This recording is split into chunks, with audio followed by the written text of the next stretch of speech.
con el avance de la asignatura. ¿Me indican, por favor, si me escuchan bien? Sí, Buen día, doctora. doctorita. ¿Sí se Sí, se escucha? escucha.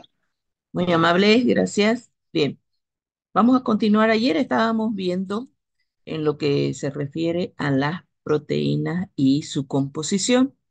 Entonces, hoy vamos a concluir con algunos aspectos que estamos considerando de las proteínas cuando hacemos referencia a la composición, a su función. Y ayer veíamos que, no ayer, el día anterior o la clase anterior estábamos viendo de que estos componentes están básicamente formados por aminoácidos que unidos a través del enlace peptídico forman lo que denominamos la cadena polipeptídica o la unión peptídica. Entonces, esta unión permite generar compuestos de diferente complejidad basándonos en el número de aminoácidos que se unan entre sí. Entonces, hablamos, por ejemplo, de péptidos cuando la unión viene a ser de 2 hasta 10 aminoácidos que se unen entre sí. Hablamos de polipéptidos cuando la unión de los aminoácidos es de 10 hasta 49. Y si la unión de aminoácidos es de 50 o más, entonces estamos haciendo referencia a las proteínas. Habíamos dicho de que la diversidad funcional y estructural que presentan estas proteínas está basada en el tipo, el número de aminoácidos que se unen entre sí. Entonces, cuando queremos hacer alguna alusión a las proteínas, debemos considerar cómo así estas están organizadas y constituidas.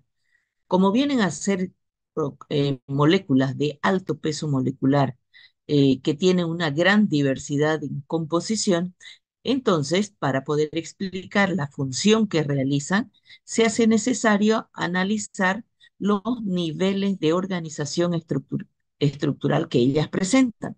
Entonces, cuando hablamos de las características estas estructurales que presentan las proteínas, entonces tenemos que tomar en cuenta de que todas las proteínas en nuestro organismo poseen niveles de organización estructural, donde todas las proteínas presentan una estructura primaria o denominado primer nivel, una estructura secundaria o segundo nivel, una estructura terciaria o tercer nivel, y en algunos casos existen algunas proteínas que presentan además estructura cuaternaria o cuarto nivel.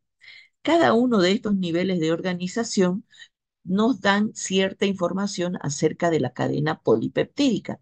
En principio, para que se constituya una proteína, deben encontrarse unidas, habíamos dicho, 50 o más proteínas a través de los enlaces peptídicos. Entonces, constituyen esto lo que vamos a denominar la estructura primaria o primer nivel, que corresponde al número, al tipo y al orden en el cual los aminoácidos se unen entre sí para formar la secuencia de la cadena polipeptídica. El hecho de conocer la estructura que presentan, en este caso la estructura primaria de la proteína, es importante porque a partir de ella podemos nosotros proveernos de mucha información, incluso poder deducir algunos trastornos que se pueden producir en el organismo. Entonces, a esta estructura primaria le secunda lo que decimos la estructura secundaria o el segundo nivel. La cadena polipeptídica de aminoácidos que hemos o que se describe de la proteína puede adoptar diferentes formas o conformaciones en el espacio en el cual se encuentra. Es decir, puede haber plegamiento, puede haber una estructura ordenada de esta cadena de aminoácidos. Y estos se van a producir gracias a los puentes de hidrógeno que pueden dar lugar a la estructura secundaria de las proteínas denominadas también segundo nivel. Esta estructura secundaria puede ser de tipo helicoidal, es decir, que la cadena polipeptídica adopte una forma de hélice o también denominada cadena alfa. O por el contrario, puede disponerse en forma de hoja plegada o en zigzag, también denominada cadena beta. Además de ello, cada proteína presenta un determinado aspecto y forma en el espacio. Entonces, esto nos lo indica la estructura terciaria o tercer nivel. Aquí hablamos de un nivel de complejidad superior que mantiene la proteína. Al tener una forma determinada, puede ejercer de mejor manera su función. Y esta forma que adopta la proteína puede generar lo que clasificamos inicialmente a las proteínas, decíamos que se pueden clasificar de acuerdo a su forma, en fibrosas o en globulares. Dependiendo del tipo de enlaces que se produzcan entre las cadenas eres de los aminoácidos que constituyen parte de la cadena polipeptídica, la proteína puede adaptar una forma. Y eso lo hace a partir de uniones distintas al enlace peptídico y que estas pueden ser por puentes de hidrógeno, interacciones hidrofóbicas, uniones electrostáticas, uniones de Van der Waals o puentes disulfuro. Esa vendría a constituir la estructura terciaria de las proteínas. Ahora, existen algunas proteínas que son mucho más complejas. En su mayoría, estas no están contenidas de una sola cadena de aminoácidos, sino que se pueden agrupar varias cadenas polipeptídicas donde se forman estructuras mucho más complejas.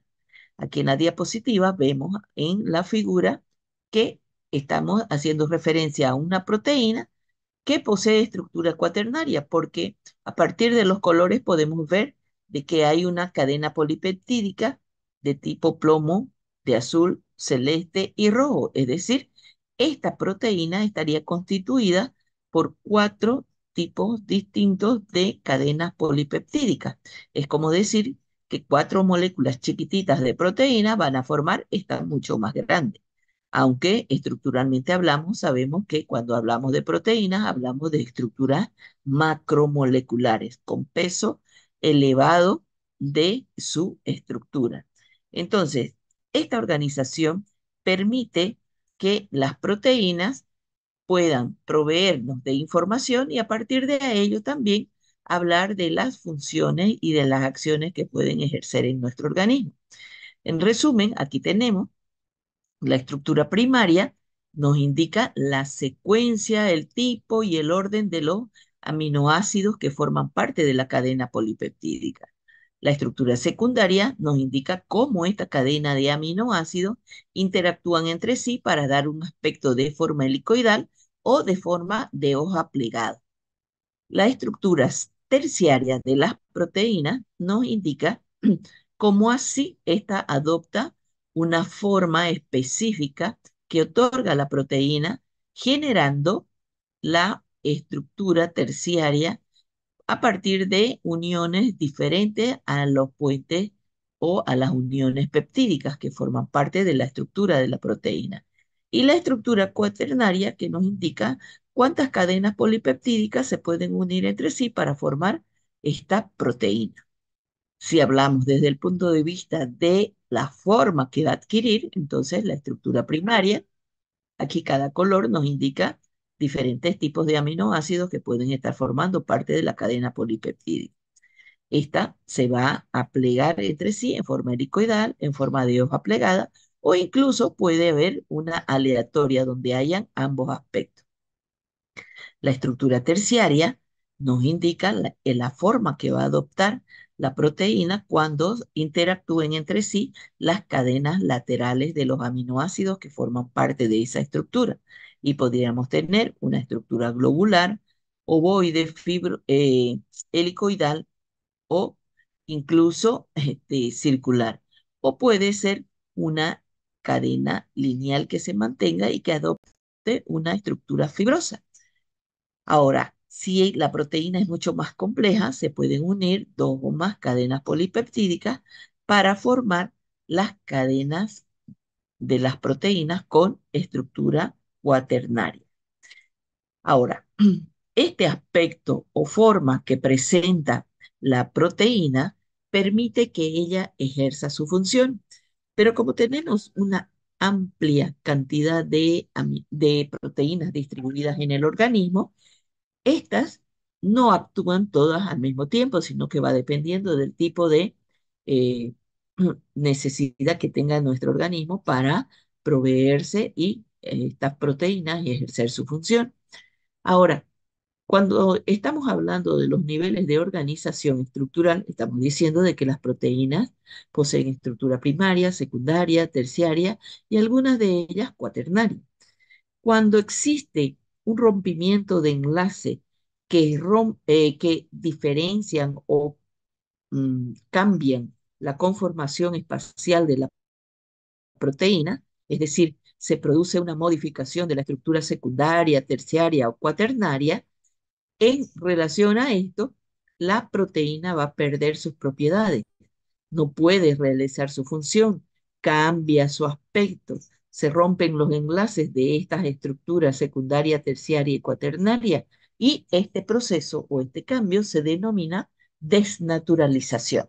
Es decir, que la proteína posee una determinada forma, ya hemos dicho que puede ser fibrosa, puede ser globular, y cuando se desnaturaliza, hay rompimiento de estos enlaces, entonces la cadena polipeptídica adopta una diferente forma. Al adoptar esta forma distinta, entonces la proteína ya no puede ejercer la función a la cual estaba destinada y entonces se inhibe su actividad, cambia su aspecto. Entonces se pierde la estructura secundaria, terciaria o cuaternaria que manifestaba la proteína. Por eso entonces hablamos de una proteína desnaturalizada. Esta desnaturalización puede realizarse afectando los otros tipos de enlaces. No se modifica la estructura primaria de la proteína, pero sí las uniones de puentes de sulfuro, las uniones de puentes de hidrógeno, de Van der Waals, es decir, aquellas que le dan la característica a la estructura terciaria. Este proceso de desnaturalización puede ser de tipo irreversible o puede ser de tipo reversible. Es irreversible si la proteína desnaturalizada no puede recuperar su conformación inicial ni su funcionalidad cuando el agente desnaturalizante se quita del medio. Y la reversible es cuando sí se puede producir esa recuperación al quitar el agente desnaturalizante. Ahora, esta desnaturalización también se puede realizar ya sea por métodos físicos o por métodos químicos. Entonces, nosotros tenemos que la proteína que está activa, es decir, ejerciendo su función, manifestando estructura primaria, secundaria, terciaria, perdón, y si posee estructura cuaternaria, entonces ella va a ser capaz de cumplir la función para la cual ha sido sintetizada. Ahora, si nosotros agregamos a ese medio un agente, por ejemplo, la sometemos a un proceso o a un método eh, físico, por ejemplo, utilizando la temperatura, la calentamos, entonces la proteína se va a desnaturalizar. En principio, la desnaturalización estamos diciendo de que es un cambio en el aspecto o en la forma. Esta forma que tenía la proteína, entonces, al perderse las uniones de cambiarse la estructura secundaria, terciaria y cuaternaria, entonces la proteína cambia su aspecto. Al cambiar el aspecto ya no puede ejercer su función. Entonces queda la proteína inactiva. Si este, estamos hablando de utilizar el calor, este se va a desnaturalizar. Al enfriarse, si la desnaturalización es de tipo irreversible, significa que no vuelve a la condición inicial, queda inactiva totalmente. Un ejemplo de este tipo de desnaturalización es el que observamos cuando, por ejemplo, la albúmina, que es la proteína presente en la clara del huevo, esta la sometemos a calentamiento cuando freímos un huevo. La albúmina, que inicialmente manifiesta un aspecto translúcido, ligeramente opalescente, una solución que no es limpia, entonces esta va a cambiar su aspecto y se va a transformar por calentamiento en un coágulo blanco. Ese coágulo blanco es la proteína desnaturalizada. Ha cambiado su forma, su aspecto. Al enfriarse el huevo, esta no vuelve a la condición inicial, es decir, no vuelve a ser una solución translúcida, ¿no es verdad? Entonces estamos hablando de una desnaturalización por método físico de tipo irreversible. Ahora, puede ser también que la proteína pueda desnaturalizarse utilizando métodos químicos. Eso significa agregar un determinado componente al medio. Por ejemplo, podemos agregar la urea a el medio donde se encuentra la proteína. La forma que presenta inicialmente va a modificarse. Por lo tanto, la proteína no va a poder ejercer su acción y va a quedar inactiva. Si nosotros re recuperamos, quitamos del medio el agente hidrolizante o desnaturalizante, perdón, en este caso la urea, lo quitamos del medio, entonces se produce nuevamente una reactivación de la proteína, adquiere su condición inicial y la proteína vuelve a ser activa. Entonces, estaríamos hablando de una desnaturalización por método químico de tipo reversible. Entonces, ese viene a ser el mecanismo por el cual las proteínas pueden cambiar su aspecto y por lo tanto su función. Dentro de las causas más comunes de desnaturalización o los agentes desnaturalizantes que podemos utilizar para lograr esta desnaturalización y por lo tanto una inhibición de la acción de la proteína, pueden ser, por ejemplo, el aumento de temperatura. Estamos hablando de un método físico. Las variaciones del pH, estamos hablando de un método químico. Las alteraciones en la concentración salina del medio, y hablamos de método químico. La agitación molecular, que es un método físico, que va a tener como resultado la desnaturalización, que se puede traducir por rompimiento de enlace, muestras de una conformación filamentosa, la desaparición de las propiedades o el no ejercer la función para la cual ha sido sintetizada esa proteína. Este proceso de desnaturalización tiene muchas aplicaciones en nuestro campo, en nuestro organismo.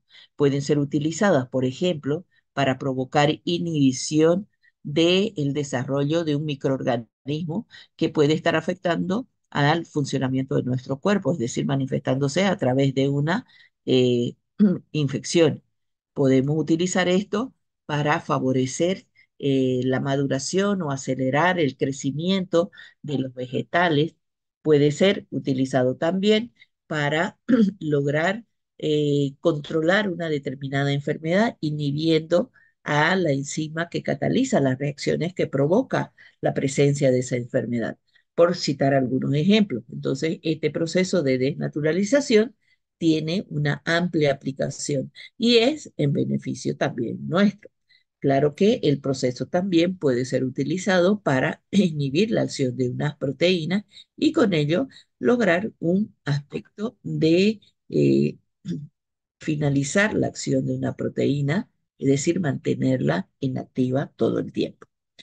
Entonces, cuando hablamos de desnaturalización, estamos diciendo que la forma, el aspecto de la proteína que presenta normalmente, al desnaturalizarse, va a perder su actividad biológica, va a modificar su forma y va a romper enlaces que mantienen la estructura secundaria, terciaria y cuaternaria.